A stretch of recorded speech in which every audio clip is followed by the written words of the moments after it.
Hi, this is Camila McDonald coming to you live from Camila's Kitchen, live from Levels, and you are watching Big Stone TV. A very pleasant good morning, ladies and gentlemen. Welcome once again to the People's Forum of In the Streets with Big Stone. Michael, 32 years old, was diagnosed with a rare form of cancer called Ewing sarcoma in 2019, and despite several operations, his health still hangs in the balance. Sarcoma, here we go again. I remember little 14-year-old Tracy Ann Ricketts, who needed surgery for osteosarcoma. She didn't get the help she needed enough from the government. The little help that she got from people all over the world wasn't enough to save her life. And little Tracy Ann Ricketts is no more. Let's talk about the case of Michael. Let's see what's happening with this young man, a father of two. 10-year-old Austin Rose of Pineapple, Ocho knows that his dad, Michael Rose, is not too well. He might not know the severity of his illness, that he has stage 4 cancer, but he's aware that all is not well with his favorite role model. Austin's little brother, Mars, who's 5, is even more unaware of his dad's condition. However, he cherishes time spent with his dad as much as his older sibling. Both kids spent last weekend at Moon Palace, Jamaica with their dad. No doubt a memory that they will cherish for years to come. The occasion was the Palace Foundation Dream Weekend, where they offer kids and their families with terminal illness a complimentary weekend. Michael is a chef at Moon Palace, Jamaica. The next few months, though, may well determine if that weekend at Moon Palace would turn out to be their last vacation.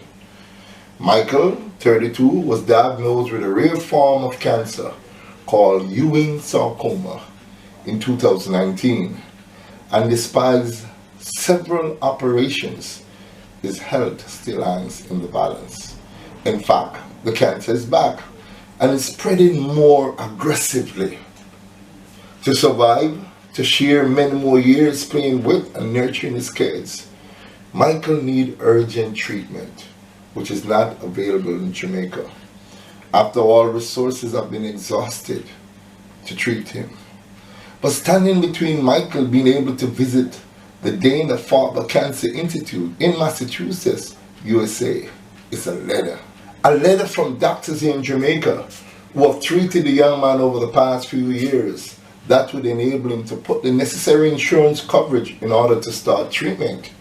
Dana-Farber will not do the treatment without the insurance being in place, a common practice among health facilities in America. I started asking for the letter last year, about August, Michael told the Gleaner. Now just last week they're telling me that I need to make a release of information request. This was not made privy to me in the beginning. So it's been a runaround, back and forth with them. They have not tried in any way or shape or form to get me the information I need to get the help I need as fast as possible. I did the surgery at National Chest Hospital in Kingston. I did chemotherapy at Hope Institute in Kingston as well, he revealed. In the meantime, Michael's conditions continues to deteriorate as the cancer continued to spread. No one knows if it is already too late. In 2011, Michael had a pain in his chest, and after doing an x-ray, it was discovered that there was a small nodule in his chest. The conclusion was it would not most likely be osteosarcoma, a benign bone tumor. However, no further tests were done and the matter was closed, basically. A few years later, the pain returned along with shortness of breath. In 2019, he did a biopsy of the tumor, which at that time had tripled in size, about the size of a grapefruit, on the chest. The results confirmed the presence of Ewing sarcoma. I did an operation in 2019 to remove the entire tumor and surrounding area, including the infected ribs and infected chest muscles and tissue. I did not do any chemo at the time. It was not recommended, so I went home. Within a year, I started experiencing more difficulties. I went back to the doctor. They told me to do another CT scan, which I did. And it showed that the cancer was back in the same area, but also in the chest muscle and the lung. I was diagnosed with stage 4 Ewing sarcoma. It was at that time they decided chemotherapy would be an option. Unfortunately, the chemotherapy didn't work, even after 6 rounds. According to Michael, the situation is kind of touch and go because I did 6 rounds of chemo. And after my first scan, the doctors told me the chemo was not as effective as they wanted it to be, since the tumor continued to grow throughout the chemotherapy. So that would not be an option for me, neither radiotherapy, because in their words, I'm not coughing up blood. So they suggested I go to a facility that can better treat the cancer, but there's none in Jamaica. What I require from them now is a letter stating that they treated the cancer and the treatment is ineffective, so the recommendation is to get treatment somewhere else. Michael said his mother inquired about Dana-Farber Cancer Institute. However, they require insurance. In order to get the insurance, my doctor would have to write a letter to the insurance company stating that the service they are performing is not working. But the letter has proven so difficult to get, Michael lamented. I don't have much time. As we all know, cancer does not wait on anybody. It continues to do what it does even through you waiting on help.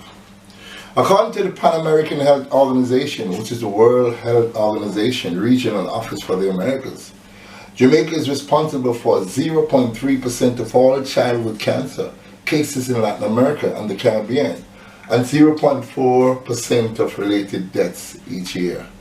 This amounts to 90 new cases and 39 cancer deaths among people below 20 years of age annually.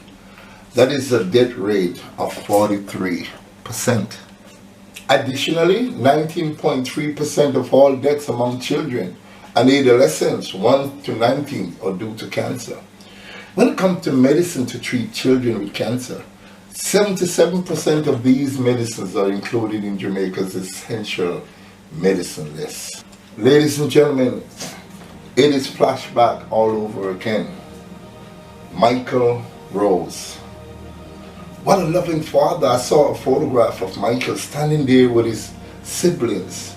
The look on his face as this responsible dad brought tears to my eyes because I remember poor little Tracy Ann Ricketts when she cried in her father's arm and she said, "Papa, I can't take the pain no more. Papa, help me." I remember that as if it was yesterday. Please, get that letter off the desk. Make Michael be able to go to the United States of America and get treatment, to come back to take care of his 2 children. Look at a father.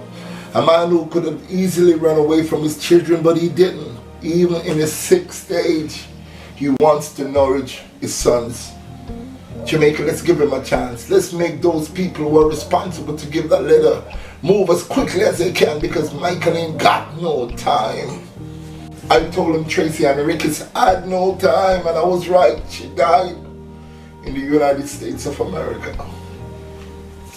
Let Michael live so that he can take care of his children. Please make your comments in the comment section below. Please share this video so it can reach the 4 corners of the earth. Let's save Michael. And if you have not yet subscribed to my channel, please, you see the work I'm doing.